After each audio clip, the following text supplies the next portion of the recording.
नमस्कार, मी भारती. तर आज आपण बनवणार आहोत एक रानभाजी जाईचा मोहर. आणि जाईचा मोहर मी बाजारातून विकत आणलेला आहे आणि तो अशा पद्धतीने सर्व निवडून घेतलेला आहे. त्याच्यातील सर्व काड्या काढून घेतल्या आहे आणि साहित्यही तयार करून घेतलं आहे. तर साहित्यामध्ये मी घेतलं आहे लसूण पाकळ्या, कोथिंबीर, कांदा आणि कढीपत्ता. कांदा चिरून घेतलेला आहे आणि आता आपण हा जाईचा मोहर स्वच्छ असं धुवून घेणार आहोत. स्वच्छ धुवून घेतला आहे मी आणि धुवून एका चाळणीमध्ये पाणी निथळत ठेवलेला आहे. सर्व जाईचा मोहर बघू शकता तुम्ही. पावसाळ्यात आवर्जून खाव्यात या रानभाज्या. आणि हे सर्व साहित्य घेतलं आहे मी. तर साहित्य मी आधीच तुम्हाला सांगितलेलं आहे. लसूण पाकळ्या मी आता त्यातील ठेचून घेत आहे. लसूण ठेचून घेतल्याने भाजीला चव खूप छान लागते.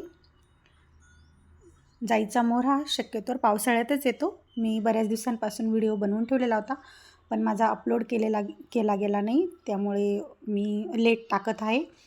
परंतु खूप छान आणि चविष्ट अशी या जाईच्या मोहराची भाजी लागते. दरवर्षी पावसाळ्यात मी तर नेहमीच आवर्जून बनवत असते. आणि मग मी फोडणीसाठी आता गॅसवर कढई गरम करत ठेवली. त्यात तेल घालून घेतलं. तेल घातल्यानंतर जिरेपूड घातले. जिरे घातल्यानंतर लसूण ठेचून घेतलेला लसूण. ठेचलेल्या लसणामुळे भाजीला खूप छान अशी चव येते. तांबूस रंग होईपर्यंत लसूण आपण तेलामध्ये परतून घेतलेला आहे.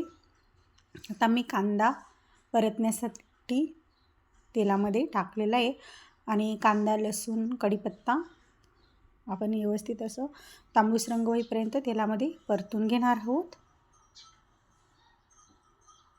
कांदा आपला तांबूस रंग होईपर्यंत परतून झालेला आहे. त्यात मी काळा मसाला अर्धा चमचा घातला आहे, हळद घातली पाव चमचा आणि अर्धा चमचा लाल मसाला घातला आहे, घरगुती लाल तिखट. आणि वरून जाईचा मोहर पाणी निथळून घेतलेला तो टाकून घेतला आणि चवीपुरतं मीठ घालून परतून घेते.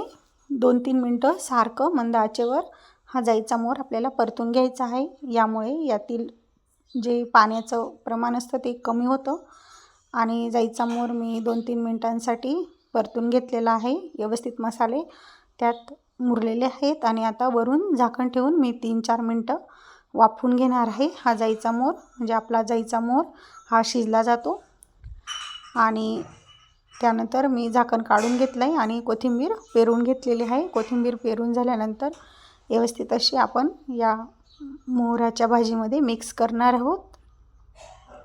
मिक्स केल्यानंतर अर्धं झाकण ठेवून जाईचा मोहर मी कढईमध्येच असा पसरवून घेतलेला आहे की छान असा खाण्यासाठी त्याच्यातील पूर्ण पाण्याचा जो ओलसरपणा असतो तो कमी होऊन खायला चविष्ट अशी तयार व्हावी आपली जाईच्या मोहराची भाजी. म्हणून मी 3-4 मिनटं वाफवून घेतलेला आहे आणि शिजून झाला आहे आपला जाईचा मोहर. मी बोटांनी दाबून पण बघितलेला आहे.